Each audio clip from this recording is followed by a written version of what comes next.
जय हिंद दोस्तों। अभी पाकिस्तान आर्म्ड फोर्सेस के फील्ड मार्शल आसिर मुनीर को अमेरिका इनवाइट किया गया था। वहां पे सेंटकॉम के कमांडर के साथ इसकी मुलाकात हुई। फिर इसने स्पीच दिया और बोला कि अगर पाकिस्तान की इंडिया के साथ जंग हुई और बात हमारे एग्जिस्टेंस पे आई तो पाकिस्तान न्यूक्लियर वॉर करेगा और फिर हमारे साथ साथ आधी दुनिया भी खत्म हो जाएगी। मतलब हम तो डूबेंगे सनम, साथ में आधी दुनिया को लेके डूबेंगे। एक तो हम सब इंडिया वाले पाकिस्तान की न्यूक्लियर धमकी सुन सुन के बोर हो गए हैं।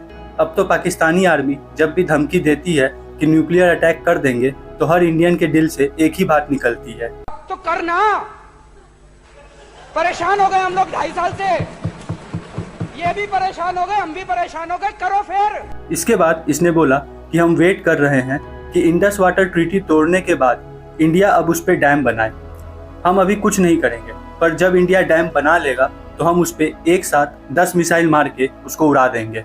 अब ये धमकी सुनने के बाद पूरे भारत ने एक साथ बोला। वैसे मिसाइल अटैक वाली बात बहुत सीरियस है, क्योंकि इनके पास दुनिया की सबसे एडवांस मिसाइल है, जिसके साथ भारतीय लोगों ने ये किया था।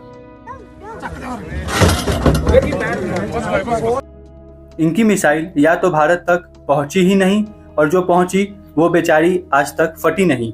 वैसे ये इंडिया को हर चीज में टक्कर तो देते हैं।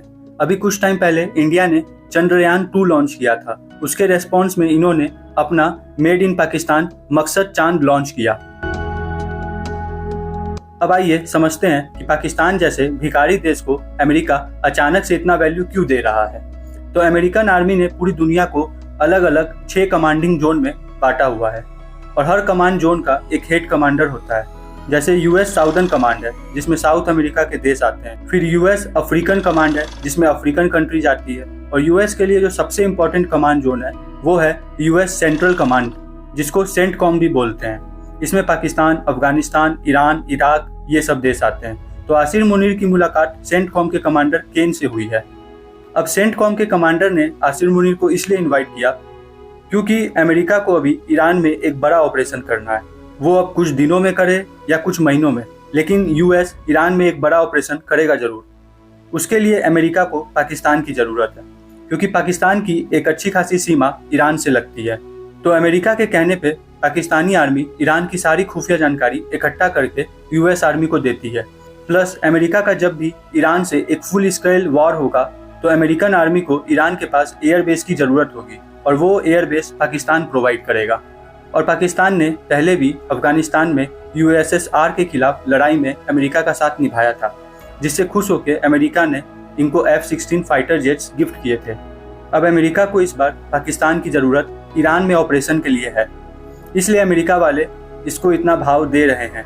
और पाकिस्तान जब अमेरिका की हेल्प करेगा तो बदले में अमेरिका पाकिस्तान को कुछ $1 बिलियन और कुछ F-22 फाइटर जेट्स या एक अच्छा एयर डिफेंस सिस्टम दे देगा, क्योंकि पाकिस्तान बार बार अमेरिका से एक अच्छे एयर डिफेंस सिस्टम की मांग कर रहा है। क्योंकि आसिर मुनीर को समझ में आ गया है कि ये चाइना के एयर डिफेंस सिस्टम से इंडिया की मिसाइल्स रुकने वाली नहीं है। तो पूरा गेम ये है कि अमेरिका को ईरान में ऑपरेशन करना है, क्योंकि अमेरिका ईरान को कभी भी एक न्यूक्लियर स्टेट नहीं बनने देगा, और पाकिस्तान को अमेरिका के हेल्प के बदले में $US की भीख और एक अच्छा एयर डिफेंस सिस्टम चाहिए जो ब्रह्मोस से उनको बचा सके। तो अभी दोनों को एक दूसरे से काम निकलवाना है, इसलिए ट्रम्प पाकिस्तान की इतनी बड़ाई करते हैं, और पाकिस्तान ने भी चाइना के बाद यूएसए को अपना दूसरा नया बाप बना लिया है। अब दोस्तों बात करें हमारे प्यारे भारत की, तो भारत को अब खुल के अमेरिका का विरोध करना चाहिए और बोलना चाहिए कि अमेरिका में जाके पाकिस्तान का चीफ मार्शल इंडिया पे मिसाइल मारने की बात कैसे बोल सकता है, और पूरी दुनिया को अमेरिका का दोगलापन बताना चाहिए। और दोस्तों अब आप सब कमेंट करके जरूर बताएं कि भारत को पाकिस्तान की आर्म्ड फोर्सेस के मिसाइल वाली धमकी का जवाब ब्रह्मोस से देना चाहिए या नहीं, और हमारे चैनल को सब्सक्राइब जरूर करें। धन्यवाद।